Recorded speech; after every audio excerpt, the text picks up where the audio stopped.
어떠한 경우라도 하나님을 기쁘시게 해서 하나님께 영광 돌리는 그런 삶을 살기를 주의 이름으로 축복합니다. 자, 오늘은 다 복이 있다, 그냥 복이 있다가 아니고 다 복이 있다라고 하는 제목으로 말씀을 증거하려고 합니다. 우리의 인생을 보면 나그네라고 그러죠. 또 순례자라고도 이야기를 합니다. 그러니까 우리가 이 땅에서 영원히 머물 것이 아니기 때문에 나그네다 혹은 순례자다. 나그네도 그렇고 순례자도 그렇고 결국에는 자기가 있던 곳으로 돌아가잖아요. 그러니까 우리의 인생도 그와 같다는 의미에서 나그네 혹은 순례자라고 이렇게 표현을 합니다. 하나님 보시기에는 참으로 짧은 인생이죠. 뭐 영원부터 영원까지 계시는 하나님의 입장에서 보면 우리 같은 뭐 100세 인생이라 할지라도 순간 찰나일 것밖에 되질 않거든요. 그렇게 짧은 삶이지만 그 가운데서도 이 땅에 살면서 하나님은 우리에게 복을 누리며 복을 받으며 살라고 그렇게 원하시고 계십니다.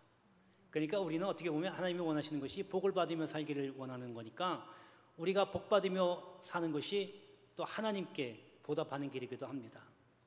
여러분, 근데 뭐 꼭 굳이 하나님이 원하시는 것을 떠나서라도 복 받는 거는 여러분 예수 안 믿는 사람들도 다 좋아해요. 복이라고 그러면 아주 너무나 더 좋아하거든요. 그런데 복은 분명히 하나님이 주시는 건데 이 복은 누구에게나 다 지금 똑같이 임합니다. 지금 여러분들 머리 위에 지금 복주머니가 다 내려와 있거든요. 근데 이거를 누가 받아내느냐 하는 게 다른 겁니다. 그러니까 복은 복 받을 일을 해야 복을 받는 거지, 가만히 앉아서 그냥 하나님이 주시면 낼름 받아먹는 그런 원리는 성경에 그 어떤 곳에도 그렇게 나와 있지 않아요. 그래서 복 받는 사람이 되려면 어떤 사람이 되어야 할까? 오늘 성경에는 그 답이 다 나와 있는데 그 중에서도 오늘 시편 2편의 본문 말씀을 통해서 어떤 사람이 복을 받을 수 있는 건지 한번 살펴보고, 여러분 오늘 주실 말씀을 통해서 여러분 남은 여생도 다 다른 사람, 다른 교회는 둘째치고 우리 연무대에 속해 있는 모든 사람들이 다 복을 받으며 살게 되기를 주의 이름으로 축복합니다. 할렐루야. 네. 자, 첫 번째는 어떤 사람이 복을 받느냐 했더니 첫 번째는 하나님을 경외하는 사람이 복을 받습니다. 야곱의 식구들이 70명입니다. 뭐 종들 포함해서 모두 다 해서 70명이거든요. 그 70명이 이제 먼저 애굽에 있던 요셉이 총리가 돼서 식구들을 부릅니다. 그래서 애굽에서 이제 살게 되는데 그 이후에 약 400년 정도 되는 기간 동안에 어마어마하게 번성을 합니다. 70명이었던 이스라엘 백성이 거의 200만 명이나 되는 아예 민족이 되어버리는 거예요. 하나님이 아브라함에게 약속한 대로 그 이후에 엄청난 민족을 이루게 된 겁니다. 자, 그때에 요셉을 모르는 이제 바로 왕이, 애굽의 왕 바로가 이스라엘 백성이 번성해지는 걸 보니까 무서운 거예요. 혹여 이 사람들이 단합해서 애굽을 치지 않을까, 이게 무서운 거예요. 그러니까 히브리 산파들을 불러다가 너희 중에 애를 낳을 때 남작은 다 죽이고 여자는 살려줘라 명령을 내립니다. 그 중에 히브리 산파 십보라라고 하는 산파가 하나님을 경외했습니다. 경외라는 말은 하나님을 공경하고 두려워했다는 얘기죠. 그러니까 무슨 얘기냐면 바로 왕 명령보다, 바로를 무서워하기보다 하나님을 더 무서워한 거예요. 그러니까 바로의 명령을 안 듣고 하나님의 명령, 하나님의 말씀을 들은 거예요. 그래서 아이가 나니까 죽이질 않았어요. 이 바로 왕이 보면요, 완전 엄청난 일이죠. 왕의 명령을 거역한 거예요. 그러나 히브리 산파는 하나님의 명령을 더 우선시했기 때문에, 하나님을 더 두려워했기 때문에 바로의 명령보다 하나님의 말씀 명령을 더 지켰던 거예요. 여러분, 우리가 지금 누구에게 명령받고 하고 그러지는 않지만 뭐 세상에 나가서 사회생활을 하면 뭐 조직적인 생활이기 때문에 지시를 받기도 하지만 그것이 설령 하나님의 명령과 대치된다고 하면 여러분 목숨 걸고 하나님 명령을 따라야 돼요. 상사가 무서운 것보다 그 상사를 지은 하나님을 더 무서워해야 된다는 거예요. 그게 하나님을 경외하는 겁니다. 그렇게 그 히브리 산파가 하나님 경외를 했더니 하나님의 은혜를 주셔서 그 집안을 흥왕케 하셨다라고 기록되어 있어요. 흥왕케 했어요. 더 번성하게 했다는 거예요. 여러분, 당시에는요 아이를 많이 낳는 게 큰 복이었어요. 뭐 지금도 마찬가지지만 지금은 오히려 이제 아이를 안 낳는 자, 우리가 세계 1등이에요. 세계 모든 나라 중에 아이 안 낳기로 1등이에요. 하에 한 명도 안 낳아요. 1년에. 유럽은 다 제끼고 미국도 다 제꼈어요. 근데 하나님은 뭐라고 그러냐면 땅에 생육하고 번성하라. 이게 하나님이 원하시는 거고 복이거든요. 그러니까 당시에는 자식들이 많은 게 어마어마한 큰 복이거든요. 그러니까 그 엄청난 자식들을 번성하게 하나님이 복을 주셨다 그겁니다. 바꿔 얘기해 결론을 말씀드리면 하나님을 경외했더니 하나님께 복을 받았다 그겁니다. 여러분, 제가 좀 전에 복받을 일이라고 말씀드렸잖아요.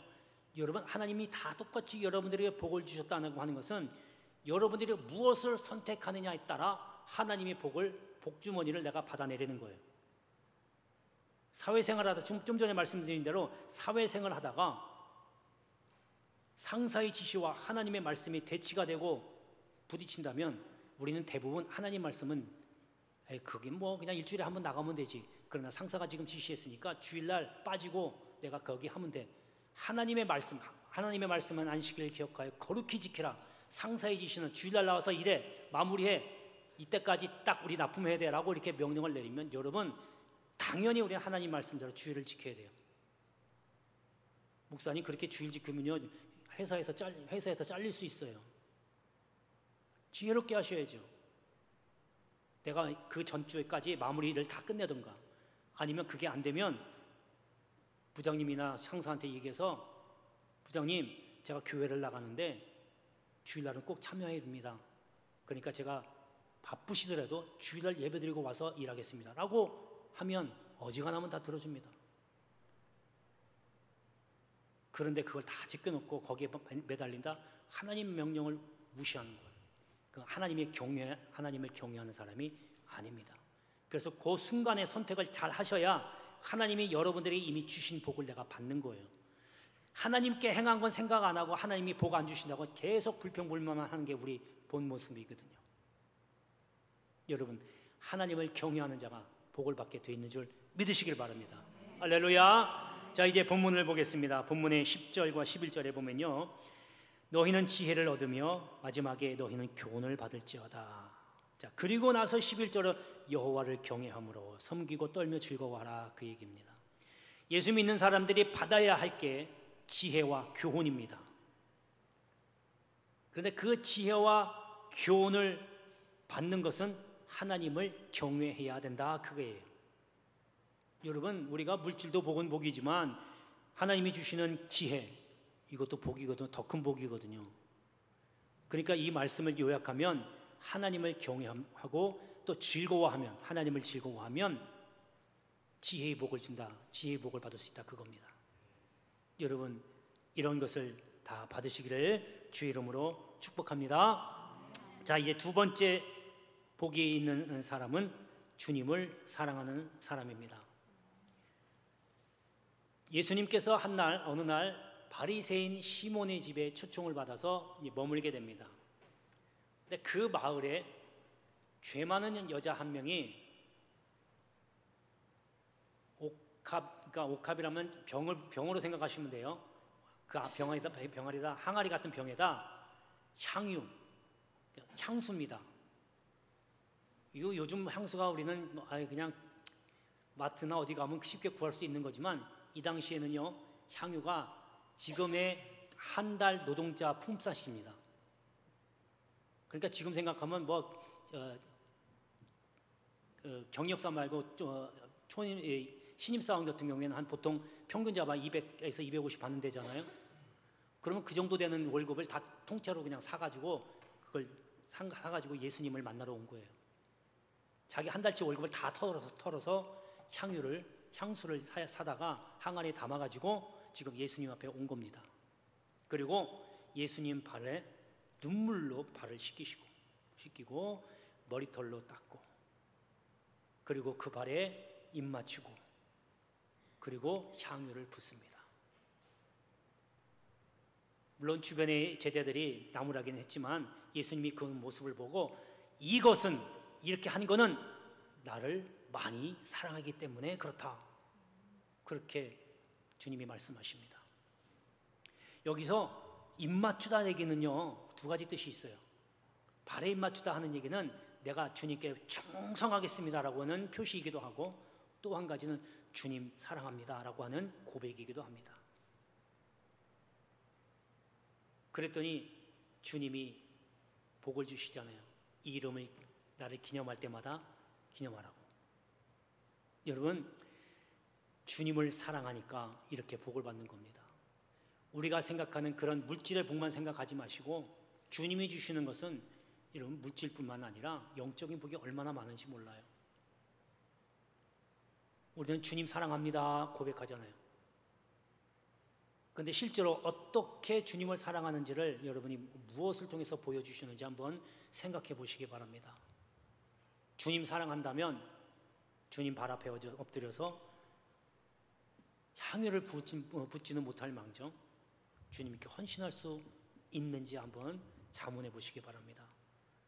여러분이 복을 받기를 원하면 주님 사랑하십시오. 여러분, 사랑하는 게 어떤 겁니까? 신명기 28장을 보면요, 모세가 이스라엘 백성들에게 너희가 이제 가나안 땅에 들어가면 이렇게 하라라고 말씀을 합니다. 그 가운데 28장에 보면 너희가 여호와의 명령을 삼가 듣고 모든 명령을 지켜 행하면, 요약하면 순종하면, 말씀을 지키면 너희 이름이, 네 자식의 이름이 세계 모든 민족 위에 뛰어난 이름을 주신대요. 여러분, 이거보다 더 큰 복이, 우리 자식이 잘 되는 것도 복인데 그거보다 모든 세계 사람이 내 자식 이름을 기억한다는 거예요. 이것같이 큰 복이 어디 있어요? 이렇게 복을 주신다는 거예요. 그뿐만 아니라 하다못해 너희가 먹는 떡반죽거리게도, 너희가 집에 들어가도 복받고 나가도 복받고 너희 만나는 사람도 복받고 먹는 그릇에도 복받고 심지어는 너희 키우는 가축에도 복을 받고 심지어는 너희 짓는 농작물에도 복을 받는다는 거예요. 뭐하면? 하나님의 말씀을 삼가 듣고 지켜 행하면. 그 말씀을 나중에 주님이 뭐라고 그랬냐면요, 너희가 나 사랑하느냐? 나의 계명을 지키는 자라야 나를 사랑하는 자니 나를 사랑하는 자는 내 아버지께 사랑을 받을 것이요 나도 그를 사랑하여 그에게 나를 나타내리라. 그러니까 말씀에 순종하는 거, 말씀을 지켜 행하는 것이 곧 나를 사랑하는 거, 다 그거예요. 너희가 말로만 주여 주여 하고 부르짖지 말라는 거예요. 주님 사랑하면 합니다 입으로만 하지 말라는 거예요. 하나님의 말씀을 지켜 행하라. 그것이 나를 사랑하는 것이다는 거예요. 그렇게 하면 하나님이 그냥 복을 주시겠다는 거예요. 복도 그냥 복이 아니라, 여러분 28장, 신명기 28장에 나와 있는 복 다 받아야 되지 않겠어요? 이미 하나님이 주시겠다고 약속하셨어요. 그럼 우리가 받는 것만 하면 돼요. 그러니까 왜 안 될까? 그냥 하나님이 뜻대로 가겠지, 하나님의 뜻이 원하는 대로 그냥 이거면 그냥 이렇게 살게. 여러분, 그렇게 수동적으로 살지 말란 말이에요. 하나님이 약속한 거 당연히 받아야 되잖아요.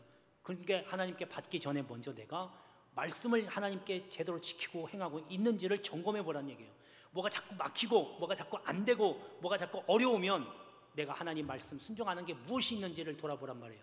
그것이 장로, 집사, 권사든 성가대든 교사든 아니면 내가 청소하면서 헌신하든 뭐든지 상관없이 잘 안 되면 하나님의 뜻에 어긋나 있는 것이 뭔지를 살펴보고 돌아오면 하나님 반드시 복주게 되어 있습니다. 할렐루야, 할렐루야. 예, 주님을 사랑해서 여러분 약속된 복을 다 받기를 주의 이름으로 축복합니다. 자, 이제 본문을 보겠습니다. 본문에 보면, 거기도 보면 12절에 초반에 그의 아들에게 입맞추라. 아까 말씀드린 대로 아들에게 입맞추라. 주님, 하나님의 아들 예수 그리스도에게 입맞추라. 예수 그리스도를 사랑하라. 그거예요. 그렇게 하면 그 다음에 그의 진노가 급하심이라고 쭉 나오죠. 그 말씀이 바로 하나님을, 주님을 사랑하라. 그러면 복을 하나님이 주시겠다. 그겁니다. 여러분, 예수님 사랑하는 자는 누구든지 신분 여호를 상관없이 하나님이 복 주실 줄 믿습니다. 할렐루야. 자, 이제 마지막 세 번째, 하나님께 복 받는 사람은 하나님을 의지하는 자입니다. 아수르 왕 산헤립이 남유다를 침공합니다. 이 당시 아수르는요, 지금의 미국과 같은 초대강국이에요. 그 강대국이 지금 이스라엘을 넘어서 지금 남유다 쪽으로 와서 다 점령했어요. 이제 나머지 딱 한 군데, 남유다의 수도 예루살렘만 하나 남겨놨어요. 그것도 이제 다 포위를 해버렸어요. 그러니까 이제 꼼짝없이 당하게 생겼어요. 그러니까 산헤립이 와서 너 이제 그만 항복해라. 너희 성은 다 포위되었다. 그리고 항복 권고문을 작성해 가지고 그 당시에 유다의 왕이 히스기야였어요. 히스기야에게 사자를 통해서 보냅니다. 히스기야가 그 권고문을, 항복 권고문을 딱 받아들고, 여러분 행한 일을 잘 보세요. 참모들을 부르거나 장군들을 불러서 대책회의를 세운 게 아니라 그 자리에서 바로 그 권고문을 듣고 성전에 갑니다. 그리고 성전 밑에 무릎을 꿇고 항복 권고문을 쫙 핍니다. 하나님 읽어보시라는 뜻이죠. 그리고 밤새 눈물 흘리며 기도합니다. 그리고 밤새 기도하고 아침에 나와보니까 조용해요. 이게 무슨 일이지? 성에 올라가서 내려다보니까 그 성을 다 포위했던 18만 5천 명의 아수르 군대가 다 죽었습니다. 하나님이 하신 거죠. 히스기야가 하나님께 의지했더니 하나님이 사자를 보내주셔서 길을 열어주시고 그 위기를 넘기게 해주신 겁니다. 산헤립은 그 자리로 다 도망갑니다. 자기 본국에 가서 도망가서 있다가 거기서 암살당해요. 여러분, 하나님을 의지하는 자가 복을 받게 되어 있어요. 여러분, 그러니까 의지한다는 건요, 아까 우리 히스기야처럼 여러분이 어렵잖아요, 힘들잖아요. 하나님께 맡기고 하나님을 바라보는 거예요. 하나님이 하십시오라고 믿음으로 기도하는 겁니다. 여러분, 실제로 있었던 일인데요, 영국의 메리 여왕 때 일입니다. 이 메리 여왕은 가톨릭 신자예요. 그러니까 당시 개신교 신자들을요 엄청 핍박했습니다. 그래서 이 메리 여왕이 개신교 사람들을 다 학살하라 라고 명령을 내립니다. 그때에 존 낙스라고 하는 사람이, 그분이 주님 앞에 나와서 무릎 꿇고 기도합니다. 하나님, 저 스코틀랜드를 제게 주옵소서. 그렇지 아니하시거든 저를 죽여주옵소서. 죽음을 달라고 기도합니다. 밤새도록 기도합니다. 그랬더니 놀라운 일이 벌어지는데 메리 여왕이 병에 걸려 죽게 됩니다. 하나님이 하신 거죠. 존 낙스가 뭘 했습니까? 기도밖에 안 했어요. 그리고 이 메리 여왕이 죽기 직전에 한 말이 있습니다. 100만 대군보다 존 낙스 한 사람의 기도가 더 무섭다. 그 말을 하고 죽습니다. 여러분, 하나님께 의지하는 자는요 이렇게 두려울 것이 없습니다. 이것이 복이 아니고 무엇이겠습니까? 여러분, 없다고 두려워하지 마시고, 불편하다고 두려워하지 마시고, 하나님께만 맡기고 의지하십시오. 그리고 기도하십시오. 그러면 하나님이 하실 겁니다. 할렐루야. 자, 이제 본문을 보겠습니다. 본문의 12절 그 끝부분에 보면 여호와께 피하는 모든 사람이라고 되어 있습니다. 여기 옛날 성경에는 여호와께 의지하는 자라고 되어 있어요. 곧 이것은 뭐냐면 하나님이 나의 피난처가 되신다, 그 얘기입니다. 그래서 그 고라 자손이 이렇게 고백을 하죠. 시편 46편에 하나님은 우리의 피난처시요 힘이시니 환난 중에 만날 큰 도움이시라. 이렇게 고라 자손이 시편에 고백을 하게 됩니다. 여러분, 하나님께 피하십시오. 하나님만 의지하십시오. 내가 하지 못할 건 하나님이 다 하시게 됩니다. 그리고 믿고 기다리고 의지하면 하나님이 여러분들에게 피할 길을 여시고 구원의 복을 주실 줄로 믿습니다. 할렐루야. 자, 기도하겠습니다. 은혜로우신 아버지 하나님, 사랑을 감사합니다. 하나님, 저희들 이 땅에 보내주신